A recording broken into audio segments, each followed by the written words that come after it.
Distintas irmãs, amados irmãos, a graça e a paz do Senhor Jesus. Amém. Pode assentar, Deus abençoe. Que alegria estarmos juntos. Que alegria estarmos aqui, na presença de Deus,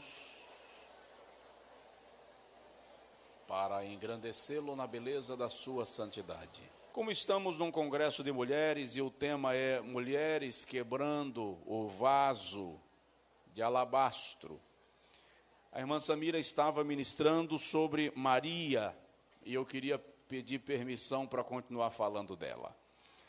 Abra comigo a sua Bíblia, por favor, no Evangelho segundo Marcos, capítulo de número 14.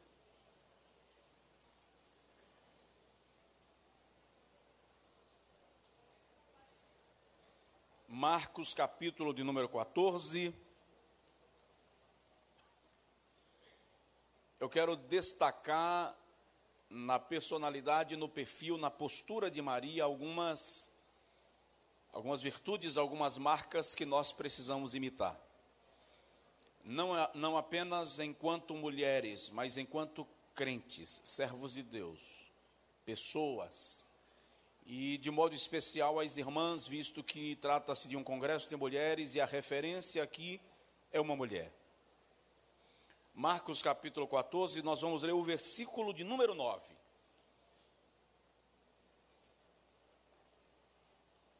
Diz assim: em verdade vos digo que em todas as partes do mundo onde esse evangelho for pregado, também o que ela fez será contado para a sua memória.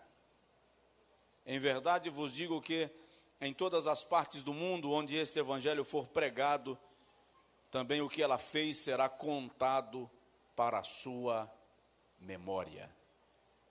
Amém? Diga comigo: Senhor Jesus, fala comigo, fala conosco. Amém. Amadas, eu quero falar sobre uma mulher inesquecível.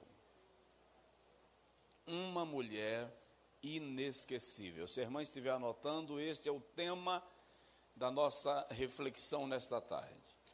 O que torna uma mulher inesquecível? Beleza física, títulos, cultura. O que deve marcar a vida de uma mulher, o que marcou a vida de Maria. Se nós analisarmos o texto, e no livro no Evangelho segundo João, isso fica muito claro.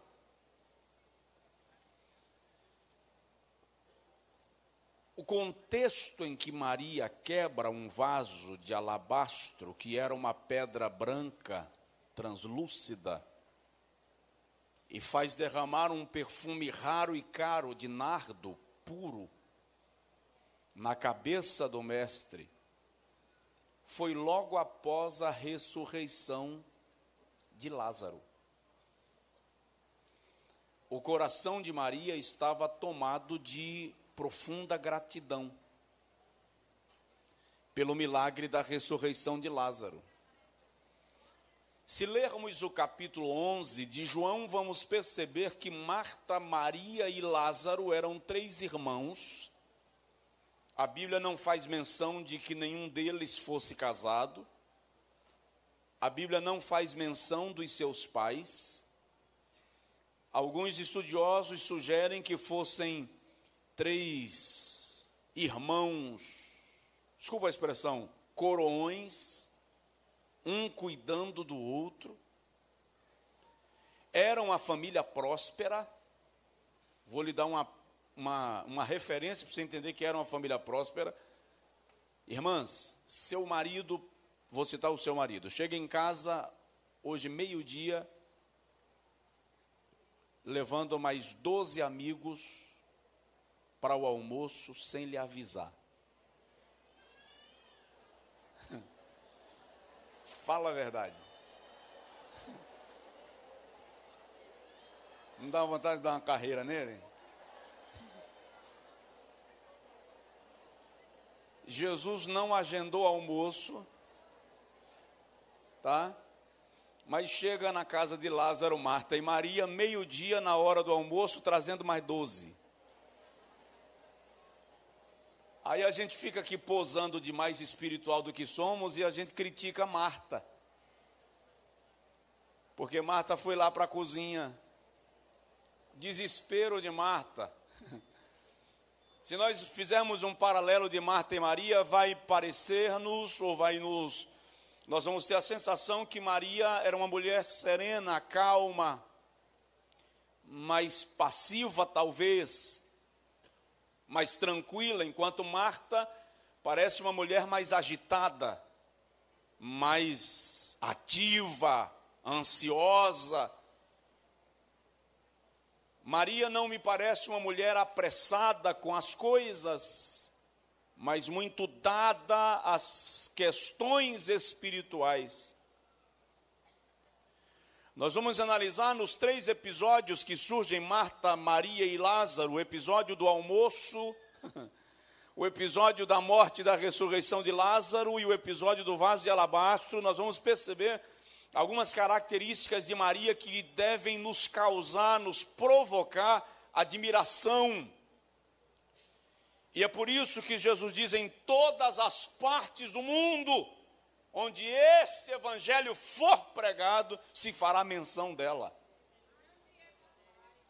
Ela se tornou uma mulher memorável, reconhecida, respeitável, por causa da maneira como ela lida com a presença de Jesus. É lamentável que nos nossos dias alguns e algumas querem se fazerem vistos ou vistas, usando de vias duvidosas, atropelando princípios, atropelando valores, atropelando pessoas, valorizando mais coisas do que pessoas. Maria nos dá uma lição, uma aula de virtude, que leva Jesus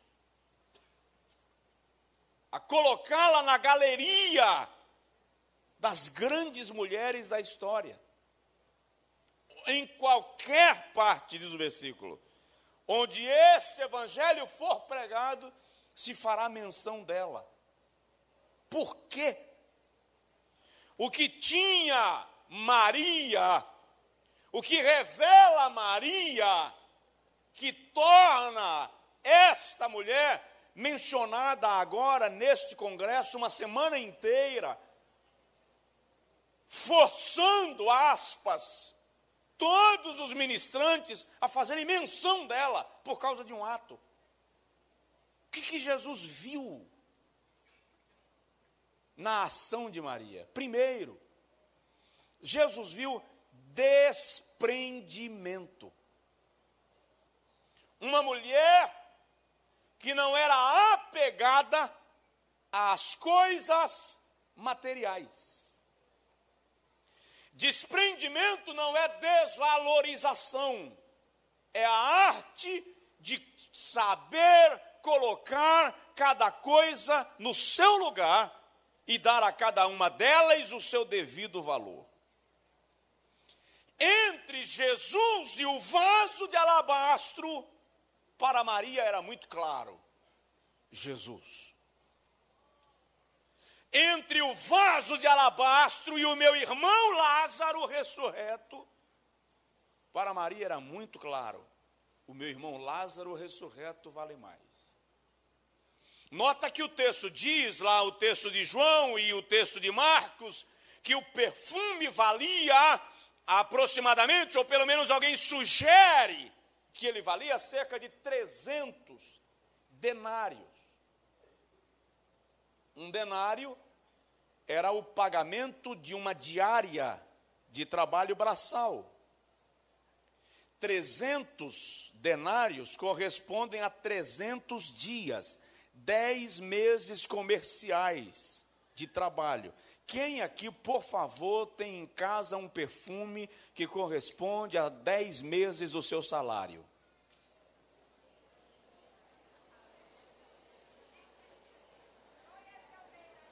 Era um tesouro.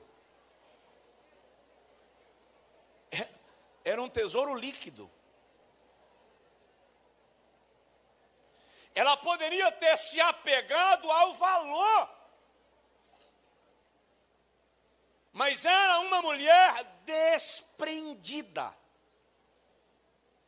Não se apegava a coisas materiais. Dá licença que eu vou entrando na sua casa, tá? Tenho licença para entrar? Ok. Perdeu a roupa porque o peso aumentou ou diminuiu, deixa lá enfornada no guarda-roupa, amassada dentro do baú, mas não dá. Não dá. O marido resolve fazer um cata em casa para dar algumas coisas que já não têm utilidade, e quando ele separa, ela diz: agora, espera aí que eu vou averiguar, e ela sai retirando. Daí a pouco, de cada 10, ela tirou 9. Não vai usar, mas é apegado às coisas. Maria revelou-se uma mulher desprendida. Há um personagem na dramaturgia brasileira, na história das novelas brasileiras, que ficou famoso porque colocava cadeado na geladeira.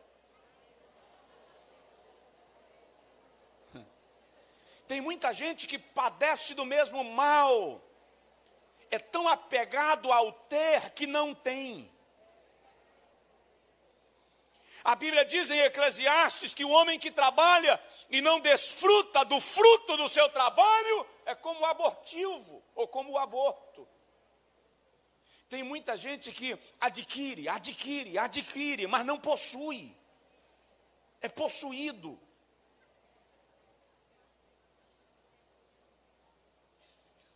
Se pisarem no piso, tem que tirar o sapato com medo de riscar.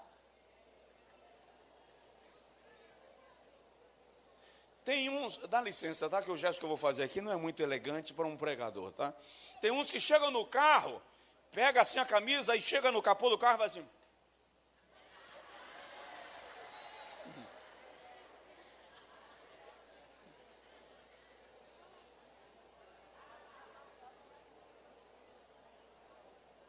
E o que está acontecendo conosco nesta cultura de consumismo? Nós estamos valorizando mais as coisas do que as pessoas. É mais ou menos o seguinte: a esposa sai no carro, o marido sai no carro, o filho sai no carro, daí a pouco telefona: pai, mãe, amor, bem, fio, fia, meu cheiro. Um barbeiro tonto bateu no nosso carro e amassou muito. Não pergunta: você se machucou? Você está bem?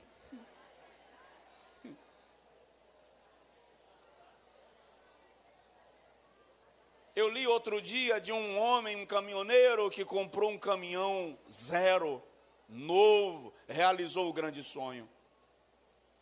E parou o caminhão na porta da casa, e a criança dele de 5 anos ficou alegre com a alegria do pai, e o menino pegou uma pedra e na porta do caminhão desenhou o pai, a mãe e ele segurando na mão do pai.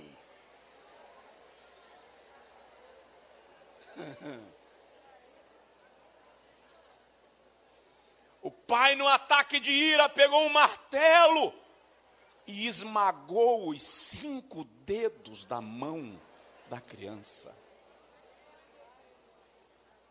O hospital perdeu a mão 2 semanas depois, o pai encostou o carro na porta, reformado, mandou para a loja pintou, estava na garantia, todo bonitinho. Quando o menino viu o carro novo, falou: ainda bem, né, papai, que conseguiu consertar a porta do carro, então minha mão também vai crescer de novo.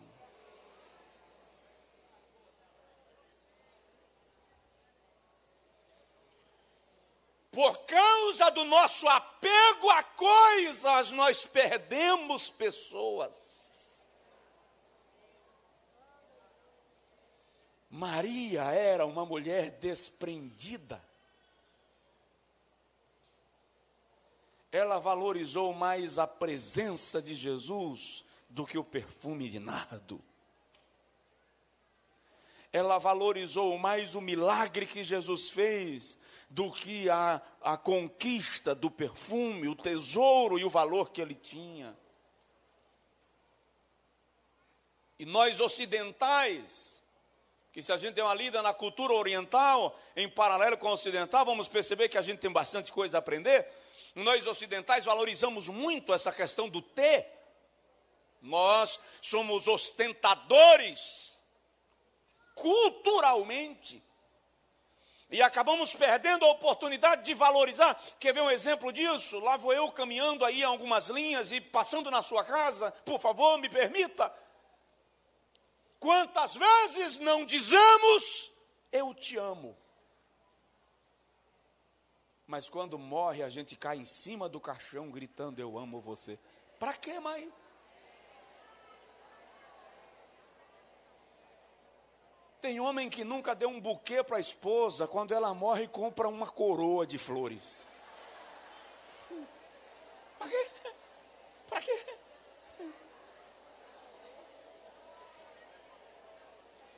Nunca se esforçou para morar bem, mas agora que morreu, faz um jazigo, uma carneira de mármore, de granito. Para quê?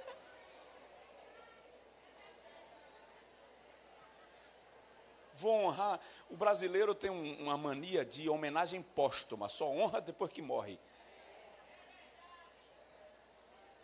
A gente poderia aprender a honrar as pessoas enquanto elas estão entre nós, valorizá-las, cuidar delas, supri-las. E quando elas partirem para a eternidade, nós não teremos, que boa parte do nosso choro é peso de consciência. Não fiz o que podia ter feito. Desculpa aí a franqueza. Não fiz o que podia ter feito. Maria era uma mulher desprendida. Vou fazer uma pergunta, vale para aqui, para a nave do templo, vale para o auditório, vale para quem está pela internet, não precisa me responder. Você já disse essa semana para o seu marido, eu te amo? Já disse para o seu filho, para a sua filha? Já deu um cheiro, já deu um beijo? Vamos inverter as coisas, estamos valorizando coisas e esquecendo pessoas. Vamos valorizar pessoas e esquecer coisas. Desprendimento. É interessante isso, porque desprendimento é um dos sinais da bênção de Deus na nossa vida. Quem tem a bênção não se apega a coisas. Uma das coisas que eu lembro agora, pastores e irmãs, é quando Abraão chama Ló, em Gênesis capítulo de número 13, e diz para Ló assim, olha, escolhe para onde você quer ir. Se você for para a esquerda, eu vou para a direita. Se você for para a direita, eu vou para a esquerda. Querido, Abraão era o patriarca. Era Abraão quem tinha direito de escolher e Jó que se virasse, porque a aliança era com Abraão. Mas quem tem a bênção não precisa se preocupar se vai para a direita, se vai para a esquerda, para onde eu for, o Senhor me abençoará. Desprendimento. Nós nos apegamos demais a coisas. Dá para dizer amém? Amém? Dá um toque na pessoa do seu lado e diz para ela assim, desprenda-se das coisas.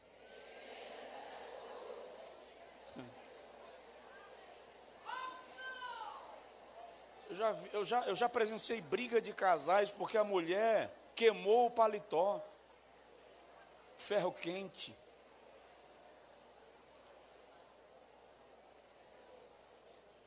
porque a taça de cristal caiu e quebrou. Para com isso, irmão. Pelo amor de Deus. Não vale a pena.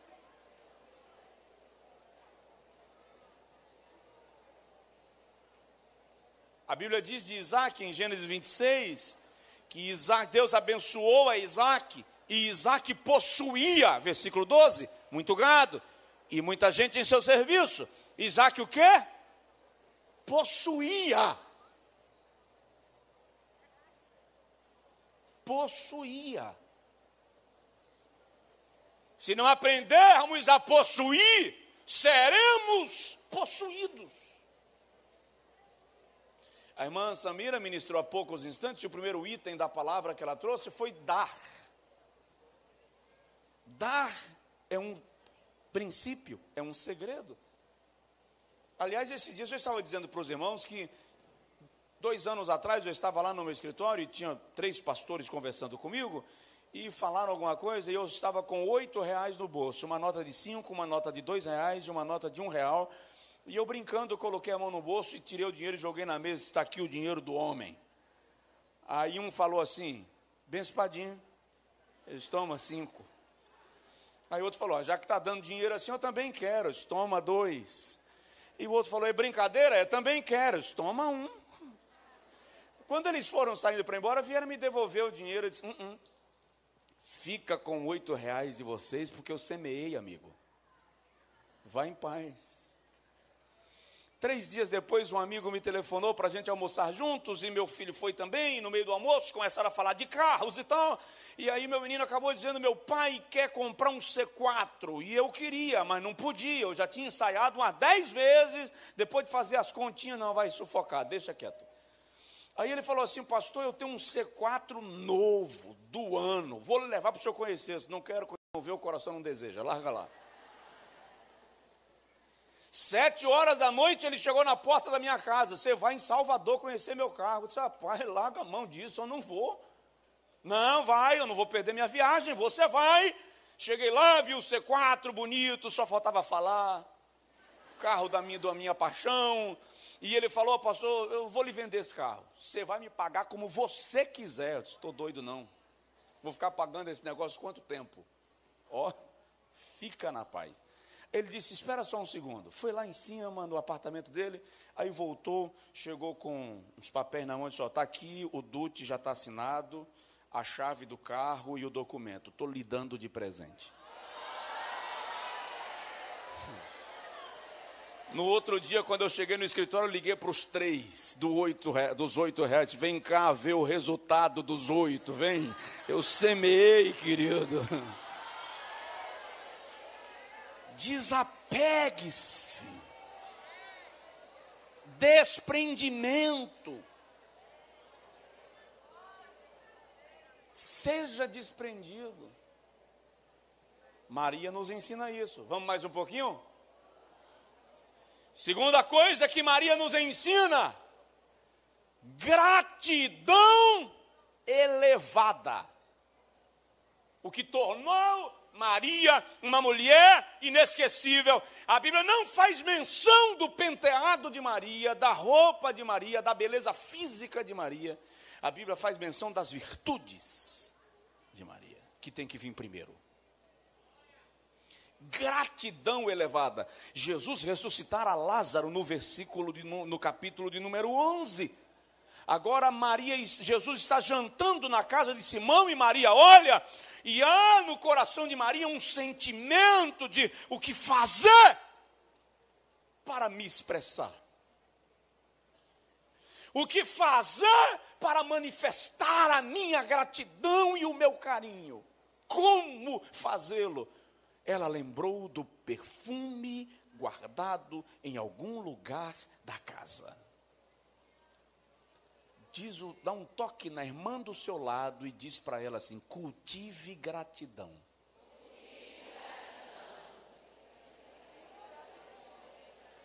Pessoas mal agradecidas não prosperam.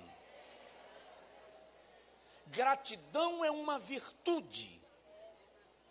Precisamos aprender isto. E a gratidão dela era tão elevada que o bem não sobrepujou ao sentimento. Por isso que o salmista diz no Salmo 100, entrai pelas suas portas com ações de graças. A Bíblia não cita todas as orações de Jesus, mas boa parte das orações que a Bíblia cita, feitas por Jesus, começam assim: graças te dou, ó Pai.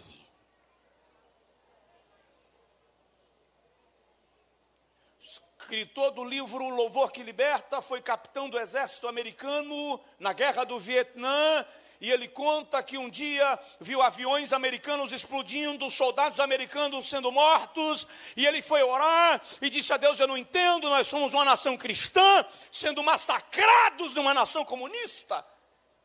E ele disse que acordou na madrugada e Deus lhe perguntou: Merlin, você tem mãos? Ele disse: tenho mãos.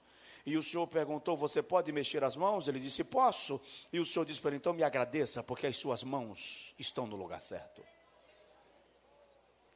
Você tem cabeça, Merlin? Ele disse: é claro que eu tenho cabeça. Que pergunta? Pode mexer a cabeça? Ele mexeu. O Senhor perguntou: sua cabeça está no lugar certo? Está, então me agradeça, porque você nasceu com a cabeça no lugar certo. A gente reclama do sapato velho, não agradece pelos pés. Reclama da doença e não agradece pela vida. Reclama da dificuldade e não agradece pelo suprimento e pela provisão. Cultive gratidão. Uma pessoa grata é uma pessoa bela. Uma pessoa grata é uma pessoa leve. Uma mulher amarga, querido, é como pegar o copo de água para tomar água fresca e vir com gosto de pimenta. É incrível como quantas mulheres dentro de casa acabam se tornando amargas e pesadas e reclamantes e queixosas, e elas só reclamam. Eu lembro de um médico da nossa cidade que procurou meu pai uma certa feita e disse: ó, conversa com a irmã fulana, que ela foi no meu consultório e eu não consegui diagnosticá-la. Por quê? Porque ela me deu uma lista de 14 enfermidades. Não tem como eu dar remédio para 14 enfermidades, eu vou matá-la. Gente que só se queixa, que só reclama, que só lamenta, que só choraminga. Tem um pastor presbiteriano em Belo Horizonte. Ele diz que as mulheres, ó irmãs, eu estou só retransmitindo, viu? Ele diz que as mulheres, depois dos 60 anos, chamam umas às outras de menina. E aí, menina? Hein, menina? E ele disse que um dia no corredor da igreja tinha duas jovens de 70, conversando assim: menina, se tu soubesse, meu coração está crescendo, está inchado. A outra disse: teu coração e meu fígado, que não presta para nadinha nessa vida. Aí a primeira falou: teu fígado e o meu reumatismo, que não me deixa andar no inverno. A outra achou pouco, disse: e minha osteosporose, que não posso fazer mais nada. Aí o pastor disse que chegou, colocou a mão no ombro das duas e disse: vamos ajoelhar e orar, que eu quero ver quem morre primeiro.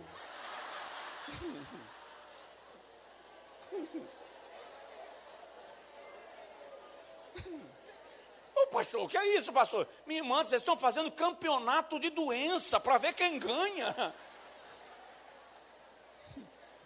Cultive gratidão.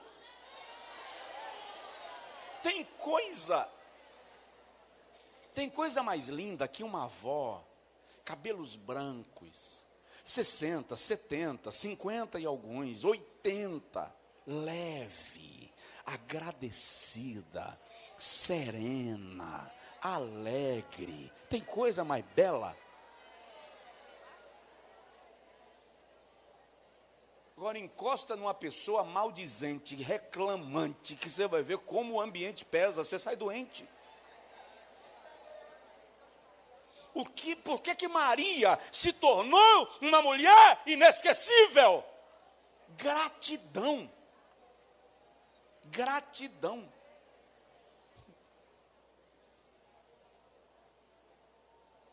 Diga amém. Amém. Manda eu parar. Então lá vai. De novo, provoca a pessoa do seu lado e diz para ela assim: seja grata.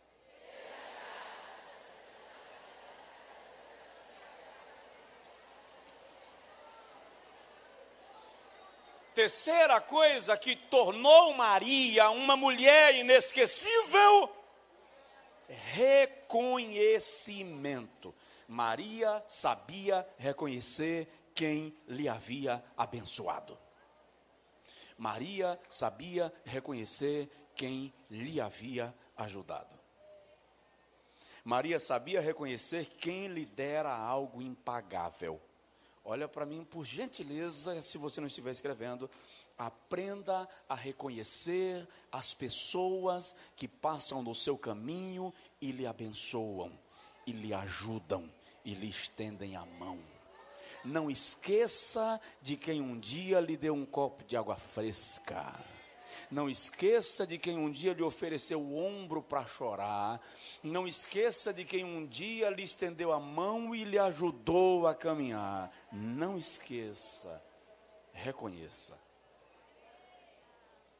Ainda que você tenha crescido mais do que esse alguém, tornou-se mais próspero do que esse alguém, não esqueça. Eu tenho dito para os filhos direto, tem uns filhos ingratos, que o pai trabalha no andame de pedreiro, na enxada na lavoura, no volante de um caminhão, a vida inteira. A mãe lava a roupa, sacrifica a vida para manter o dito cujo no colégio, depois na faculdade. Aí o indivíduo se forma, é doutor e começa a ter vergonha de apresentar o pai e a mãe.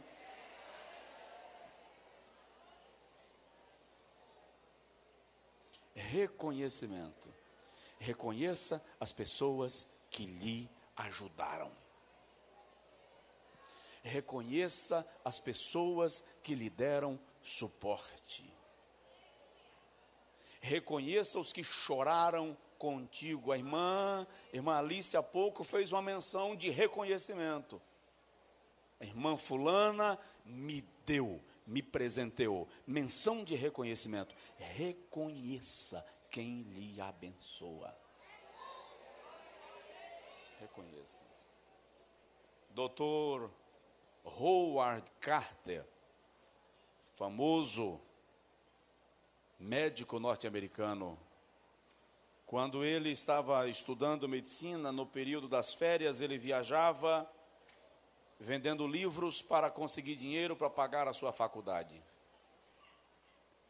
E um dia ele chegou num sítio na zona rural e pediu um copo de água, e a menina que o atendeu, na faixa dos 12 anos, correu para buscar água, e diz o depoimento que alguns minutos depois a menina voltou com 2 copos na mão. Em um ela trazia água e no outro ela trazia leite. E ele tomou a água e ela deu leite. Quando ele quis pagar, ela disse: não, senhor, a minha mãe me ensinou que não podemos cobrar das pessoas o favor que fazemos para elas. Alguns anos depois, quando Carter era o Dr. Carter, reconhecido, respeitado, líder de uma rede de hospitais, de clínicas, ele foi chamado na madrugada para atender uma senhora que estava doente em estado grave. E quando o Dr. Carter chegou no hospital e viu a mulher que estava doente, ele reconheceu no rosto daquela senhora os traços da menina que havia lhe dado um copo de leite. Chamou a junta médica e disse: coloque-a no melhor apartamento do hospital, disponibilize a melhor junta médica para dar assistência, trate-a como presidente. E a mulher foi tratada e cuidada e se recuperou, até que um dia a enfermeira entrou no apartamento dela e disse: amanhã a senhora vai receber alta, a senhora estará bem. E ela disse: eu agradeço, mas eu temo que eu não possa pagar o tratamento que vocês estão me dando.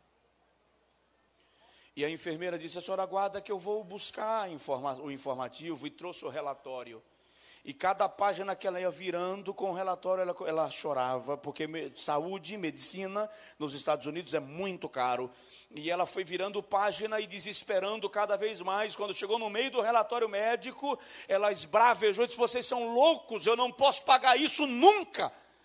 E a enfermeira disse: calma, senhora, leia o que está escrito na última página.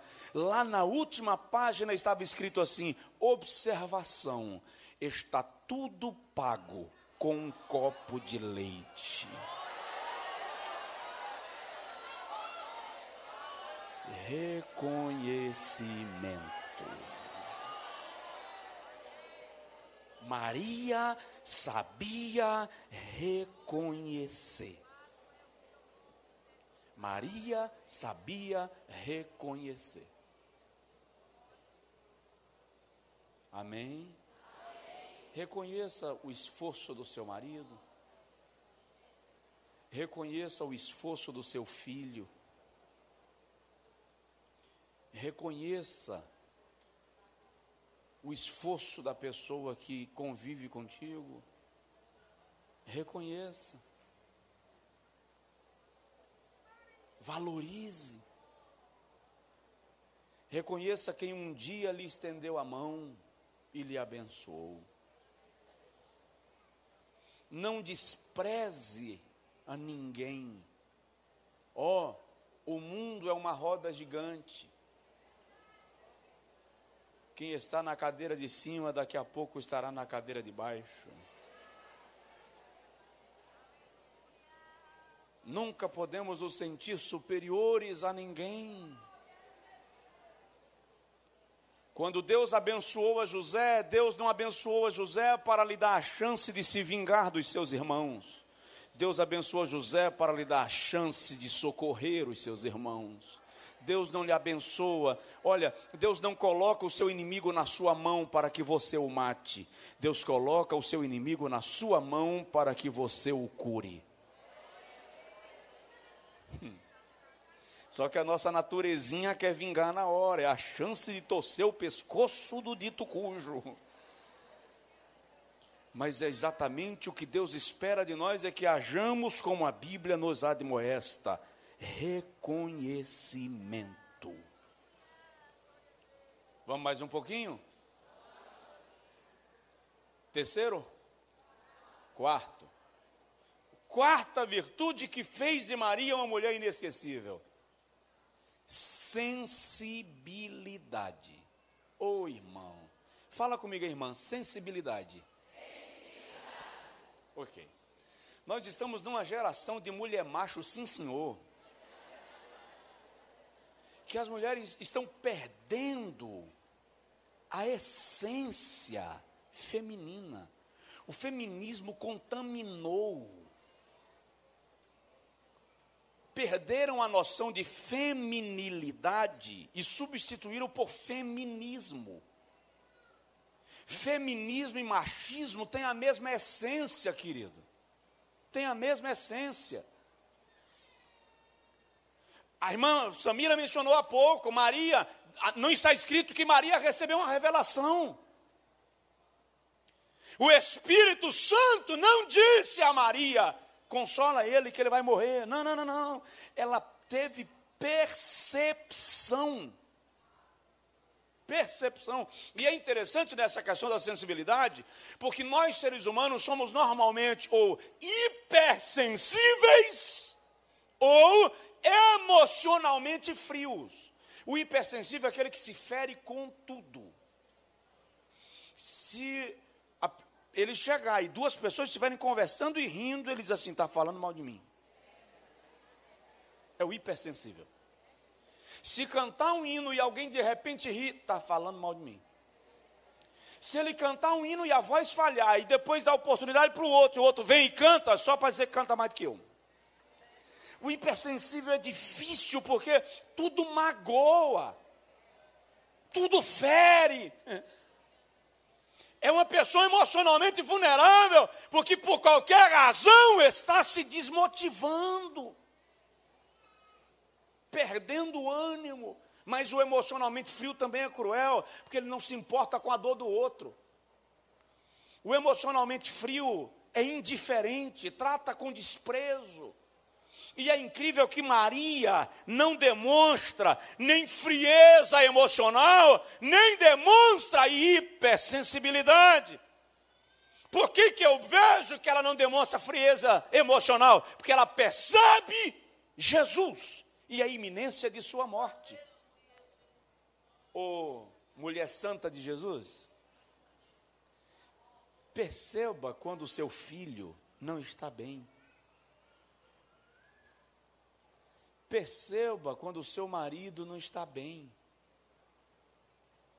E tem umas que o marido chega e diz assim: amor, Deus vai nos dar graça, está abrindo uma porta aí que eu acho que a gente vai conseguir comprar a casa. Aí ela faz assim: com o teu salário? Matou. Como diz o paulista, matou no ninho. Ela percebe. Oh, irmãos, que pena que às vezes o nosso corre-corre é tão grande e as nossas ocupações são tão grandes que a gente não percebe as pessoas perto de nós. Não percebemos o sofrimento do vizinho? Lembro de um caso de um pastor em Salvador, pastor presbiteriano, dirigindo culto, pregando, convivendo com as pessoas, de repente comete suicídio. Você está ainda no conceito de que crente não desespera? Você acha realmente que crente não enfrenta conflitos mentais terríveis?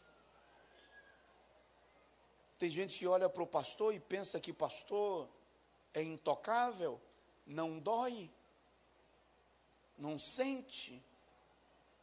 A esposa do pastor é anjo sem asas. Não, ela está num lugar privilegiado, então se vire.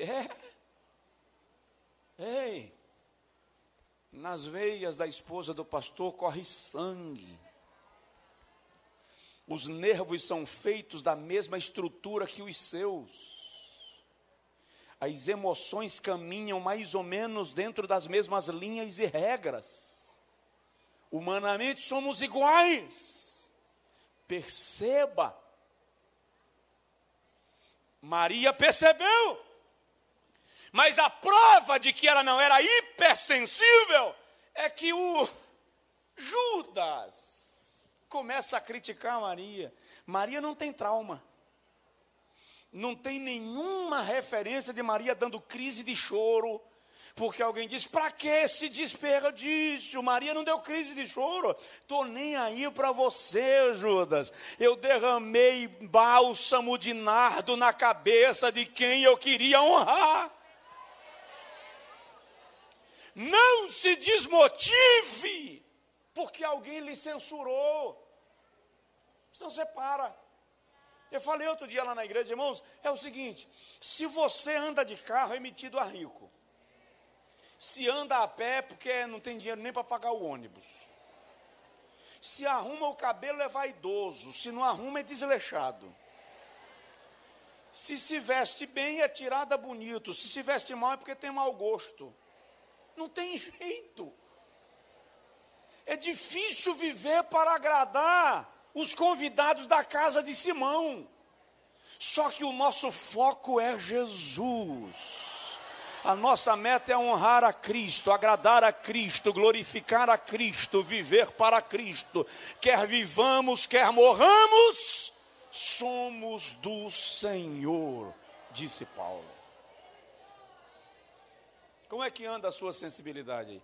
Esses dias eu estou na minha sala, no gabinete da igreja, e a janela é de vidro, e o portão deu problema, o eletrônico não funcionou, e eu vi quando a irmã da recepção saiu, e foi lá abrir o portão no braço, para um carro entrar, e 4 homens arrões parados no pátio. Eu pedi licença à pessoa que eu estava atendendo, disse: dá licença aqui. Cheguei no pátio, olhei para ele e falei: eu não acredito. Que foi, meu pastor? 4 homens aqui deixando uma mulher empurrar um portão de ferro. Acorda para a vida, irmão. Que vexame. Mas, por outro lado, tem mulher que suspende o balde, mas não pede por favor. Sensibilidade, não confunda feminilidade com feminismo. Deus lhe dotou de uma capacidade de percepção, de sensibilidade, que vai além da que Ele deu ao homem. Sem querer ofender os homens aqui presentes, até porque eu me agravaria junto, homem é um negócio mais turrão, de um barro mais bruto, tá? A mulher, Deus deu uma gama emocional mais ampla. Mais ampla. Tem mulher que quer comunicar as coisas para o marido e ela fica dando de pitadinha, doses homeopáticas, dando sinais para ele decifrar. Irmã, cabeça de homem é matemática. Ele funciona com informação lógica, clara e objetiva. E não adianta ficar rendendo o assunto até chegar lá, não, que ele não tem paciência para ficar ouvindo a senhora falar 30 minutos, só que dá para falar em 3. Pega um momento que ele está assim, desmontado, meu amor, a situação é essa aqui, ó. Estou sofrendo por isso, preciso que você me ajude aqui. Porque se ficar, irmã, ó... Aí tem mulher que faz o seguinte, o indivíduo é torcedor doente do esporte. O time de Recife é esporte, né, de Pernambuco.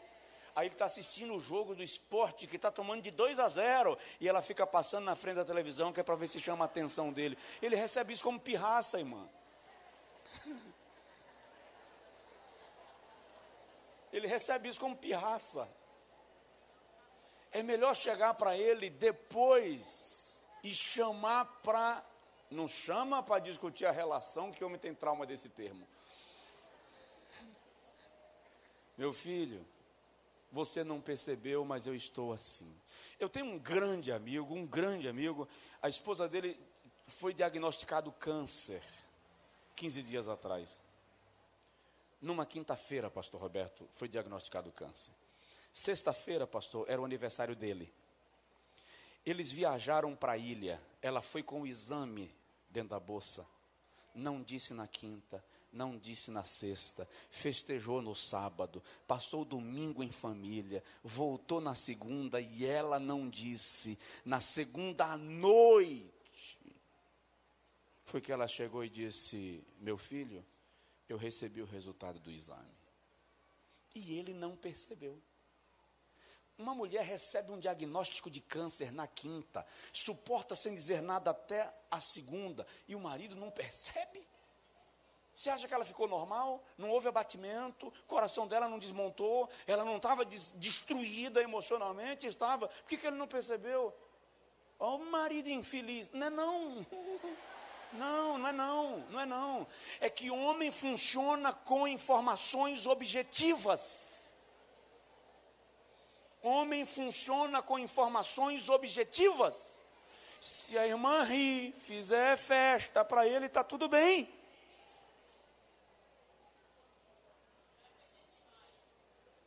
Tá? Então é necessário que a gente construa uma gama de sensibilidade, e uma das coisas que tornou Maria inesquecível foi isso. Ela era uma mulher sensível, não hipersensível, não emocionalmente fria, sensível.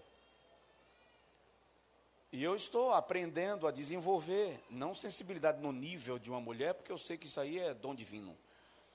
Mas nós precisamos aprender a perceber as pessoas perto de nós, como elas estão, se elas não estão bem, se elas estão precisando de uma palavra, se elas estão amargas, se elas estão alegres. Precisamos conhecermos-nos uns aos outros. Eu já vou parando. Maria era tão sensível que, eu vou repetir, ela não teve uma revelação do Espírito, ela só percebeu que Jesus precisava ser honrado. E é interessante que Jesus deu caráter profético para o ato de Maria. Ela antecipou em ungir o meu corpo para a sepultura. Ele deu caráter profético para o ato de Maria. Vamos concluir. Penúltimo lugar, e já não me estenderei muito, Maria era uma mulher focada. ela tinha foco, ela tinha objetivo, ela sabia onde queria chegar e a quem queria honrar. Vamos voltar para a história do almoço? Meio-dia, chega Jesus, levando 12, sem avisar, e diz assim: Lázaro, vim almoçar. Irmã, dona de casa, como é que a senhora reage num negócio desse? Primeiro, tem que ter reserva na despensa. Se não tiver, já está complicado. Aí veja só, Marta corre para preparar o almoço. Maria senta e ouve, e recebe, e desfruta. Tanto que Marta chega para Jesus e diz: ô mestre, será que o senhor não está percebendo que eu estou trabalhando sozinha na cozinha e Maria fica aqui parada, só te ouvindo? Aí Jesus diz: ô Marta, por que estais ansiosa com as coisas que aqui hão de perecer? Maria, a tua irmã, escolheu a melhor parte. Já percebeu que Maria fala pouco na Bíblia? Maria fala pouco. Ela não fala nada no almoço, só Marta fala. Ela quebrou o vaso de alabastro sem dizer nada, foi Jesus quem defendeu, ela não se defendeu, não choramingou quando foi criticada, não pediu licença para fazer, não chegou anunciando o que ia fazer. Pessoas que têm objetivo falam pouco, falam o necessário, no momento oportuno. Não é que você vai se travar agora e virar mudo. O que eu estou falando é de saber o que falar, a hora que falar, o como falar e para quem falar. Lázaro morre. Você só ouve a voz de Maria lá na frente, a gente chega lá daqui a pouco. Maria tinha foco. O seu foco era honrar a Cristo. Irmã, qual o seu objetivo de vida? Eu conheço uma irmã que quando casou, imaginou, isso foi há 40 anos atrás, ela disse que acreditou piamente que depois que casasse não precisava nem comer mais.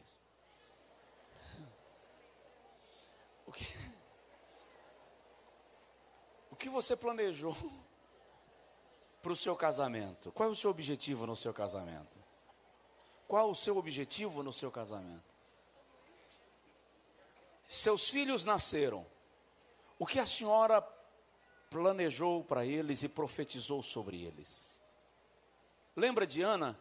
A Bíblia diz que Ana, uma vez por ano, 1 Samuel 1, ia visitar Samuel, e quando ela voltava, ela já começava a costurar uma túnica para Samuel. Quem é mãe aqui sabe que as crianças crescem numa velocidade enorme. A roupa de hoje, daqui a um ano, não serve sob qualquer hipótese. Se Ana viu Samuel hoje tamanho X mediu e começava a construir uma túnica para o ano que vem, isso significa que ela já costurava uma túnica maior do que o tamanho que ela viu. Ela estava planejando, profetizando, pensando no futuro do seu filho. O que a irmã pensa do futuro dos seus?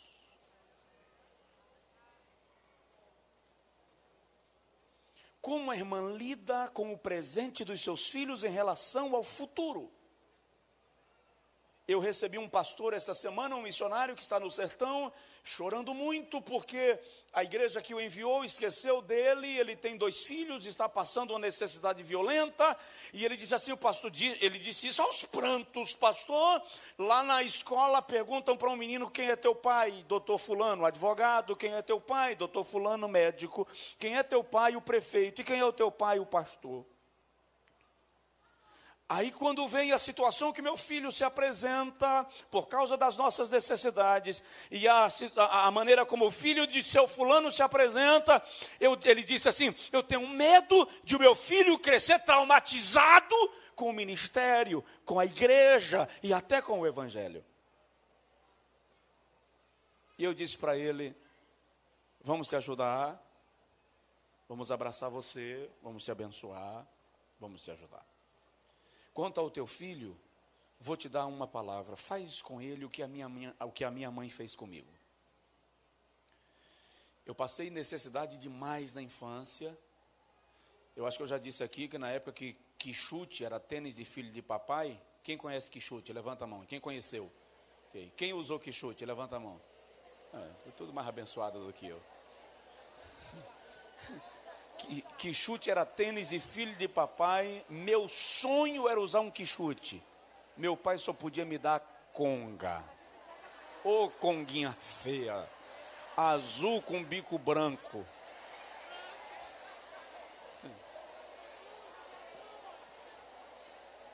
E na escola tinha que botar a conga com a meia azul e não podia descer a meia, não, tinha que ser esticada. Aí imagina eu com um short azul de tergal, com a conga azul do bico branco e uma meia no meio da cara. Irmão, que cena.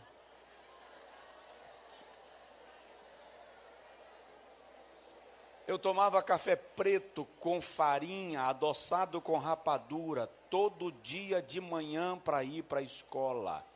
Exceto quinta, que era círculo de oração, e eu tinha que ir em jejum.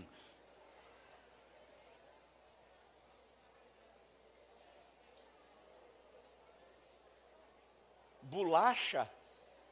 A gente só comia bolacha lá em casa quando adoecia, que a minha mãe ficava com medo da gente morrer, e aí agradava com a bolachinha.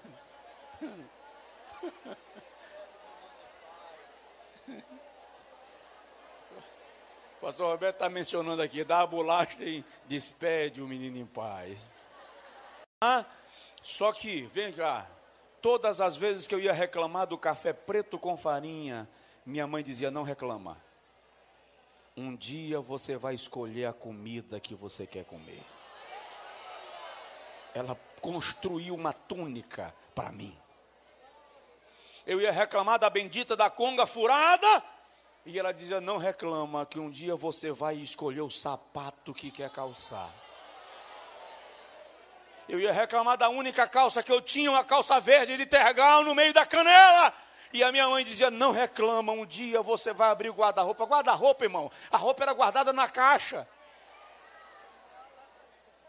Não reclama, um dia você vai abrir o guarda-roupa e escolher a roupa que você quer vestir. Aleluia! Ela costurou túnica para mim. Profetize na vida dos seus filhos, acerca do futuro deles.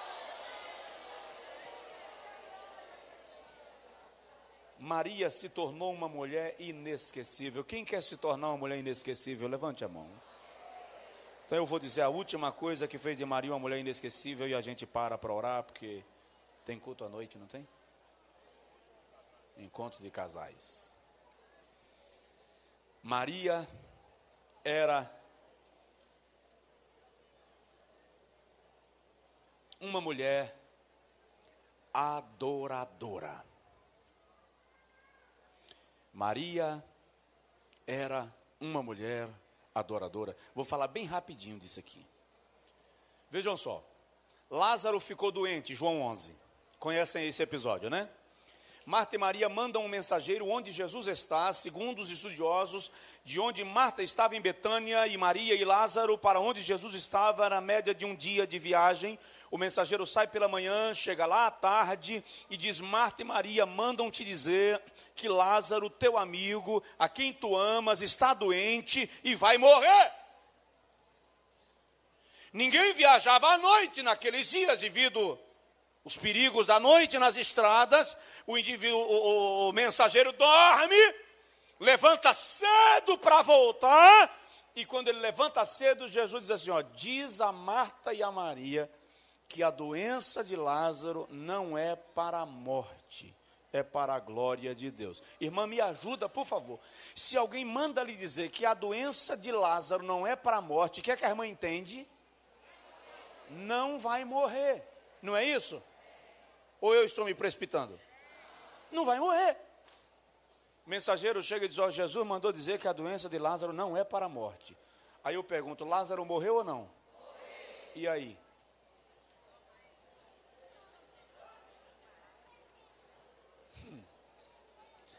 Marta, 5 minutos eu encerro. Marta estava por aqui com Jesus. Eu e você não ousamos ficar por aqui com Jesus, porque nós compreendemos o seu senhorio. Nos dias deles, eles não entenderam esse senhorio. Viram que Jesus era um homem virtuoso, era um mestre, era gracioso, mas era um homem entre eles. Quantos dias depois Jesus vem? 4. Por que 4 dias depois? A tradição diz que os judeus acreditavam que até 3 dias depois da morte, o espírito do morto rondava o corpo do defunto. Só no 4º dia o anjo da morte chegava e despejava o fel da morte e estava exterminado. Aí Jesus deixa acabar a esperança. E 4 dias depois Jesus vem. Pode observar que é no 4º dia que os judeus vêm para chorarem com Marta e Maria. Eles não vieram até o 3º dia, porque até o 3º havia esperança. No 4º dia vem Jesus, e eu particularmente imagino Jesus um homem muito sereno, muito calmo. E lá vem Jesus para Betânia. E quando Jesus vem chegando em Betânia, alguém chegou e disse para Maria: ó, o mestre está chegando aí. E Maria foi encontrar Jesus onde? Marta, aliás, foi encontrar Jesus onde? Na entrada de Betânia. Você sabe o que significa encontrar na entrada? Não precisa terminar de chegar. Não resolve mais nada. Marta estava atravessada com Jesus. E ela chega perto de Jesus e diz assim: se tu estivesses aqui, meu irmão não teria morrido. Sabe o que Marta estava dizendo? Vocês me ajudam a pensar com Marta? Mais ou menos assim: filho da viúva de Naim, o senhor chegou na hora. A filha de Jairo, né, mestre? O senhor foi lá na casa. Bartimeu, o senhor parou para curar. Até o infeliz do Zaqueu, o senhor passou uma noite na casa dele. Mas Lázaro é amigo, né, mestre? Largou para lá. Aí Jesus diz assim: Marta, teu irmão vai ressuscitar. Para quê? Marta disse: eu sei. Na ressurreição do último dia. Você já tentou consolar uma pessoa que terminou de perder uma pessoa amada e diz assim: meu irmão, a gente vai se ver lá no céu. Sabe o que ele responde? No céu, irmão. Está doendo é agora, eu quero aqui. Era o que Marta estava dizendo a Jesus. O que foi que Jesus disse? Vai e chama Maria. Vai e chama Maria. E alguém chegou no ouvido de Maria e disse: o mestre está aí e te chama. E Maria levantou e foi ao encontro de Jesus. E olha para cá, a frase que Maria diz a Jesus é a mesma de Marta: se tu estivesses aqui, meu irmão não teria morrido. Mas leia o texto. Maria, antes de falar, prostrou-se. Ela adorou. Lázaro morreu, mas eu te adoro. E quando ela vai falar com Jesus, Marta diz: se tu estivesses aqui, meu irmão não teria morrido. Maria diz: Senhor, se tu estivesses aqui, meu irmão não teria morrido. Pode ler o texto, está escrito em seguida: Jesus chorou.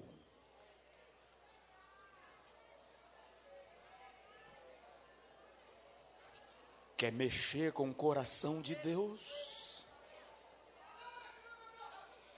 Quer atrair a atenção de Deus? Adore-o. Adore-o. Fique de pé, por favor, quem puder. Adore-o.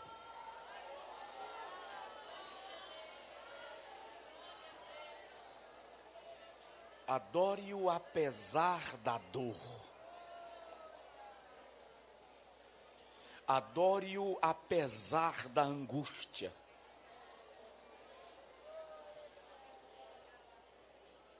Deus é digno de adoração. Quer se tornar uma mulher inesquecível?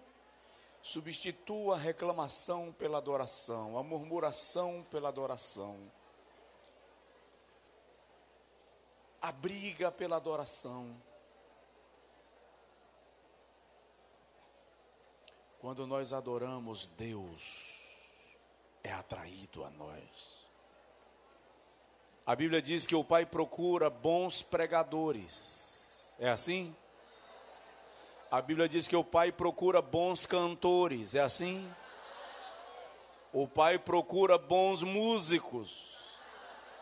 O Pai procura verdadeiros adoradores que o adorem em espírito e em verdade. Ore comigo agora. Não peça nada, apenas adore. Enquanto Paulo e Silas cantavam, os alicerces do templo,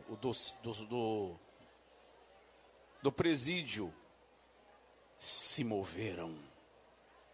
Apenas adore. Diga para Deus: o Senhor é grande, o Senhor é santo, a minha vida é tua. Eu te adoro pela minha casa, te adoro pelo meu marido. Ainda que ele seja um homem difícil, eu te adoro porque o Senhor está no controle. Eu te adoro porque o Senhor é quem transforma. Eu te adoro pelos meus filhos, eu te adoro pelo ministério, eu te adoro. Apenas adore ao Senhor Jesus.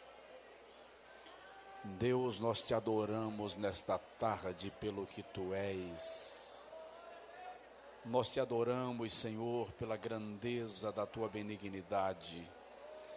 Nós te adoramos, Senhor, na excelência da tua majestade. Ser adorado em nossa vida, ser adorado em nossa casa, ser adorado em nossa história, ser adorado em nosso dia a dia, Senhor. Ser adorado na vida de cada uma dessas mulheres, ser adorado.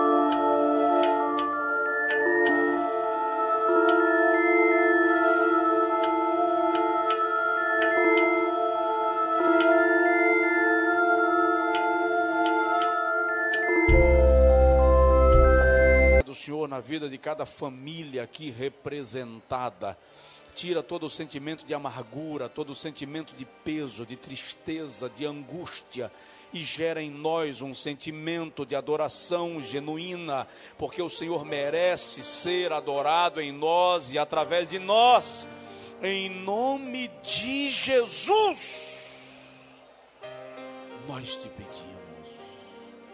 Dá uma olhada na irmã do seu lado e diz para ela: seja uma adoradora. Agora olha para outra irmã e diz para ela: seja uma mulher inesquecível. Seja uma mulher inesquecível. Maria se tornou, aleluia, em nome de Jesus Cristo, em nome de Jesus Cristo, em nome de Jesus. Pastor Roberto.